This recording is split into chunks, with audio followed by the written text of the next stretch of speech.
eso. Vamos a revisar algunas cifras, vamos a revisar los anuncios que ha hecho el presidente de la República con algunos gráficos que hemos preparado a modo de resumen y también cómo va el avance, por ejemplo, de la entrega de algunos de los bonos que ya se han ido dando. La nueva entrega del bono familiar universal, esto es importante y dijo más o menos y estimó cuánto sería el presupuesto que necesitaríamos. Estamos hablando de un nuevo bono, un segundo bono, ojo para todas las familias que ya recibieron el primer bono, porque es muy probable que vuelvan a recibir o sean parte de la lista de beneficiarios de este segundo bono, uno de 760 soles. Un segundo bono de 760 soles que sería entregado, según anunció el presidente, entre agosto y septiembre de este año. Ojo con esto, agosto y septiembre de este año. Dirigido a 8.5 millones de familias en el país. No es un monto o no es un número menor. La última vez que el presidente hizo, digamos, la distribución o planteó y mostró cómo se habían entregado estos bonos, hablábamos de poco más de 9 millones de familias. Así que es una cantidad importante. Veamos la siguiente gráfica con los bonos que se han ido entregando y hay que recordarlo y esto es clave, ¿no? Uno de los primeros bonos fue el bono Quédate en Casa, el bono Yo Me Quedo en Casa, que se entregó a 2.726.773 familias en situación, y esto es importante, en situación de pobreza o pobreza extrema, porque la primera reacción del gobierno ante el estado de emergencia y la pandemia, cuando no sabíamos que la cuarentena iba a durar el tiempo que duró, era, ok, atendamos en principio a los más pobres, atendamos a los más vulnerables en esta coyuntura. Claro, la pandemia se extendió y había que también extender el apoyo financiero a las familias. Luego vino el bono independiente, se amplió el padrón de hogares beneficiados y tuvimos el bono independiente que se dio a 773.300 familias, 300 hogares. Luego vino el bono rural, ¿no? Para atender a las familias también en zonas rurales, no necesariamente pobres o pobres extremas, sino ubicadas en zonas rurales que también estaban siendo afectados con el estado de emergencia. Ahí hablábamos de 980.138 familias. Y luego, ya ante la necesidad del estado de emergencia, se seguía ampliando, la pérdida de trabajo era inminente, estaba afectando a millones y millones de familias, se tuvo que ampliar y se creó el famoso bono universal. Y hablábamos de 1.596.770 familias. Esto es lo que anunciado el presidente, haciendo las sumas, y lo dijo, hablamos de más de 6 millones de familias que ya recibieron hasta el momento estos famosos bonos, cualquiera de las categorías. Exactamente, ahí está, 6.007.000 familias que ya recibieron el famoso bono, que han sido beneficiados. Lo que ha anunciado el presidente, y ojo con este dato que no es menor, es que la próxima semana se empezaría a entregar el siguiente, no el siguiente bono, sino el bono a los que aún faltan, porque el objetivo del presidente es que se llegue a 8,5 millones de familias que reciban este primer bono. No sé si me dejo entender. La próxima semana se tendrá que completar con 2,5 millones de familias más para llegar a 8,5 millones de familias. Es lo que ha anunciado. Pero entre agosto y septiembre entraría el segundo bono, la segunda entrega de este bono también a 8,5 millones de familias. Y dijo que el presupuesto para estos bonos, para esta segunda entrega, sería de más de 6.000 millones de soles. Un monto sin duda importante. Para hablar de esto y analizar los anuncios que ha hecho el presidente, estamos ya con el ministro de Vivienda, Construcción y Saneamiento, Carlos Lozada, a quien le doy la bienvenida y las gracias por estar con nosotros esta noche, ministro. Y yo quería empezar con una apreciación general de los anuncios que ha hecho el presidente de la República, que sin duda son importantes y abarcan a un gran grupo de familias en el país. ¿Se ha evaluado o digamos, se ha hecho cuánto nos va a costar esto y de dónde van a salir esos recursos? Sí, buenas noches, Omar. Un gusto estar en tu programa el día de hoy. Sí, solo comentarte que en el tema en el caso del Ministerio de Vivienda, Construcción y Saneamiento, es un sector de cierre de brechas. Es un sector que está vinculado mucho al tema social. Estamos hablando, tiene dos líneas de trabajo. La construcción de viviendas de interés social, que justamente es un programa ambicioso y en los cuales tenemos una meta de más de 80.000 bonos de viviendas para ser, digamos, entregados o, digamos, poder ser impulsados este año. Y así tenemos una cartera importante de cierre de brechas de la cobertura de saneamiento de agua potable y alcantarillado a nivel nacional. Todo esto demanda una inversión de más de 3.600 millones de soles, de los cuales, de estos 3.600 millones de soles que tenemos para este año, 2020, 1.500 millones corresponden a proyectos de obra pública para el cierre de brechas. Justamente estamos hablando de los proyectos de saneamiento de agua potable y alcantarillado, así como Pistas y Veredas, que es un programa integral de mejoramiento de barrios. Tenemos también 1.200 millones en colocación de bonos. Estamos hablando a través de estos programas de techo propio, como el crédito Mi Vivienda, ¿no? Es una colocación de bonos familiares multifamiliares. Aquí tenemos la meta de los 80.000 viviendas promovidas. Y luego tenemos un monto de supera los 500 millones para justamente para la construcción de estas viviendas rurales que llamamos las casitas calientes, ¿no? Dentro Exacto. del marco de un programa multisectorial, 55.000, ¿no? de ¿verdad? heladas y friajes. 55.000 casitas calientes para este año también se prometió.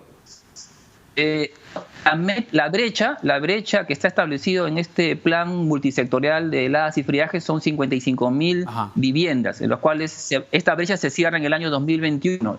La meta que tenemos este año son 19.000 viviendas y el próximo año son 17.000, con lo cual estamos al cierre de brecha de las 55.000 viviendas que estás mencionando.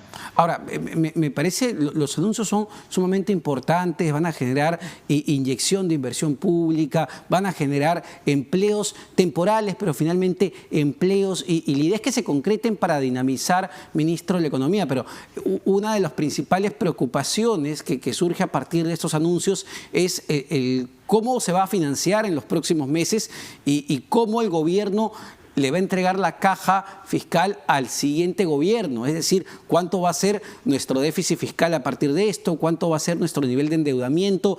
¿Estamos siendo responsables en el manejo de los ya escasos recursos que tenemos a partir de la pandemia? Esa era mi pregunta. Sí, Omar, aquí hemos tenido un trabajo muy intenso con el Ministerio de Economía y Finanzas, que es justamente el que está elaborando la estrategia económica en el país.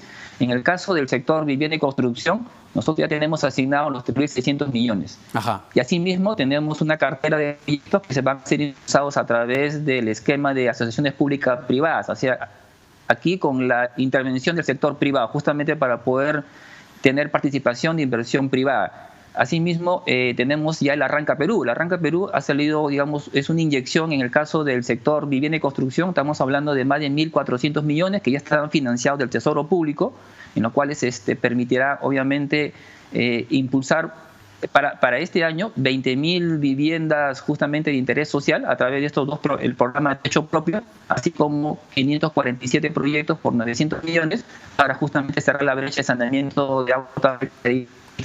Esto ya están con los recursos transferidos a los gobiernos locales y es un recurso, estos 1.000 millones, de estos 1.400 millones ya han sido transferidos a los gobiernos ya tienen la plata. Locales, ¿no? Ya lo tienen ya ahí tienen en la cuenta.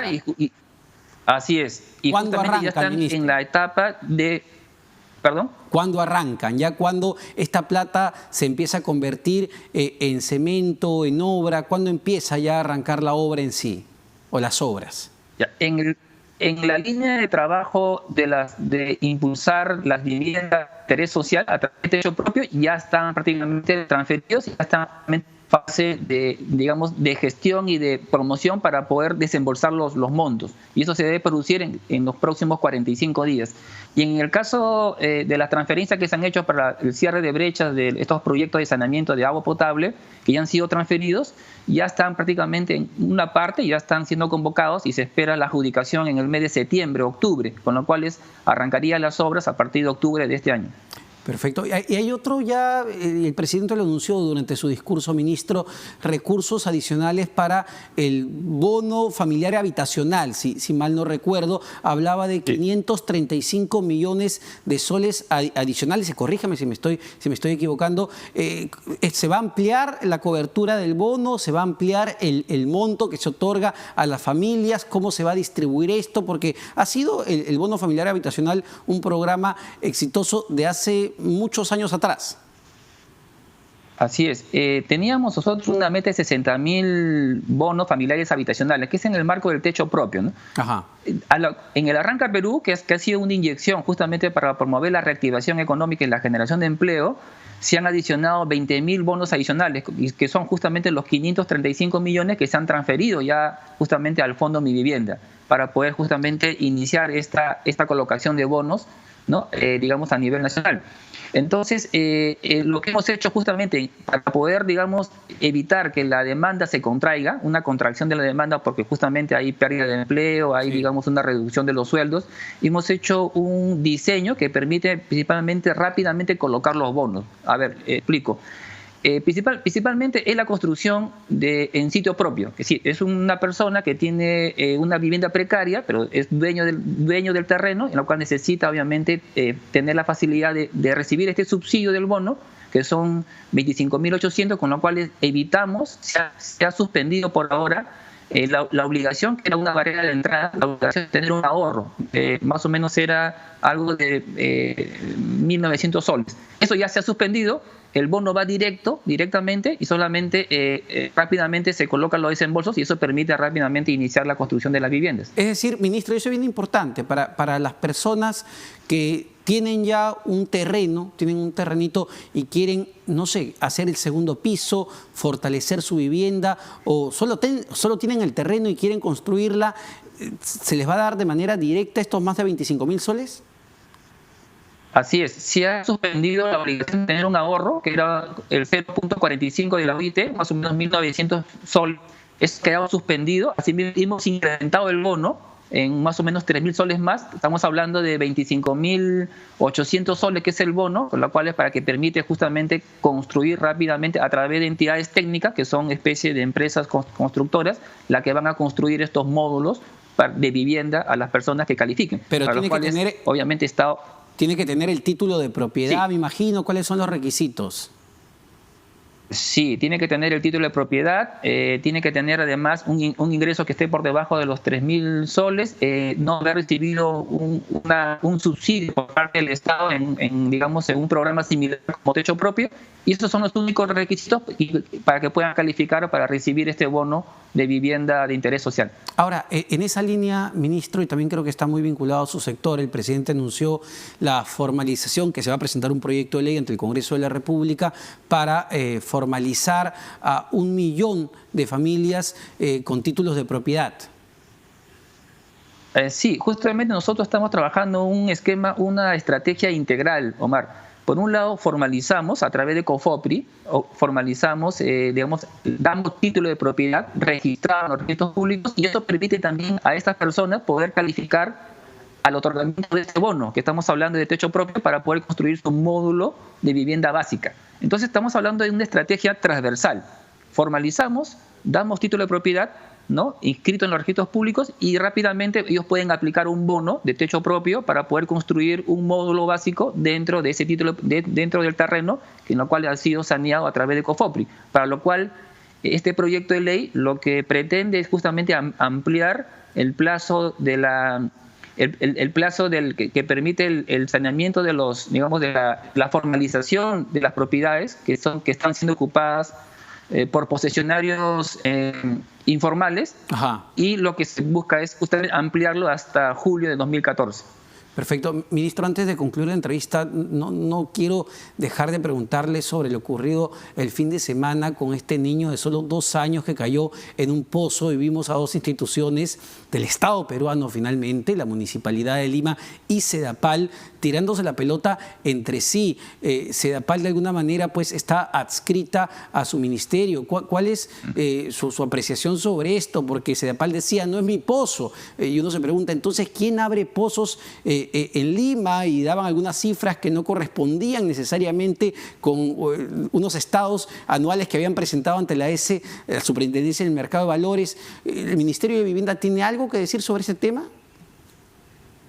En primero, yo quisiera lamentar realmente esta desgracia que ha sucedido hace unos días, manifestar mis condolencias a la familia. Yo creo que esta situación no debe ocurrir, Omar, de ahora en adelante. Es algo que debemos evitar, realmente. Esto es algo, debemos llegar, obviamente, a determinar responsabilidades.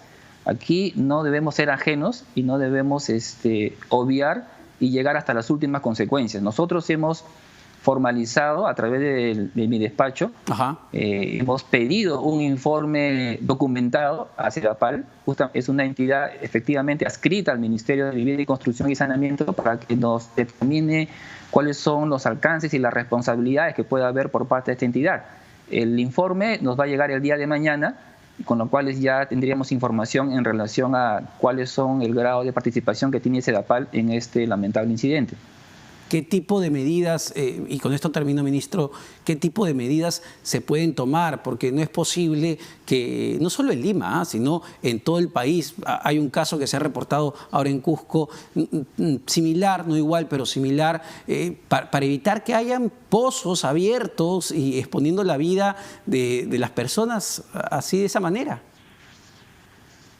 Sí, Omar, aquí hay un problema estructural en las EPS, que son las empresas prestadoras de saneamiento a nivel nacional. Recuerda que a nivel del interior del país, las competencias las tienen las municipalidades provinciales, ¿no? De acuerdo a la ley de descentralización. Entonces, las municipalidades provinciales tienen la competencia de brindar el servicio de saneamiento de agua potable a través de las EPS. En el caso de Lima y Callao, la EPS es Sedapal, y Sedapal obviamente tiene las espaldas financieras para poder tener una estrategia de poder, digamos, brindar seguridad a todas sus infraestructuras. Sin embargo, esto no sucede en gran parte del país. Tenemos una fractura estructural. Gran parte de estas EPS están prácticamente en estado de quiebra financiera, y tenemos que ahí entrar con una estrategia que permita primero mejorar los niveles de servicio y luego obviamente mejorar sus niveles de seguridad de todas las infraestructuras. Lo que ha sucedido en el Cusco también es lamentable, Omar, y esto se está evidenciando porque falta una capacidad de gestión. Estas empresas que están bajo la competencia de los gobiernos subnacionales están prácticamente, gran parte, el 95% se encuentran en un estado financiero de colapso. Y ahí hay justamente que queremos desarrollar una estrategia que permita a una entidad técnica del Ministerio poder hacer una asistencia técnica y nos puedan justamente delegar la competencia para nosotros poder intervenir y mejorar los niveles de servicio y de seguridad también para los usuarios. Si se determina que el pozo efectivamente le pertenece a Sedapal, ¿se está evaluando pedirle al menos la renuncia al presidente o alguna medida drástica sobre la institución? Que no quepe la duda, Omar, que si se determina la responsabilidad, tomaremos acciones inmediatamente al respecto. Perfecto. Muchas gracias, ministro, por esta entrevista, no solo por los detalles que nos ha dado sobre los anuncios que ha hecho el presidente de la República, sino también por referirse a un tema tan sensible como efectivamente es la muerte de este pequeño niño de 2 años que cae en un pozo cubierto lamentablemente por el pasto del mismo parque, un pozo de 51 metros y donde 2 instituciones tan importantes en el Estado peruano como la Municipalidad de Lima y Sedapal se están tirando la pelota. Alguien tiene que hacerse responsable por lo que ha sucedido. Nos vamos a una pausa, no se vayan, venimos con más.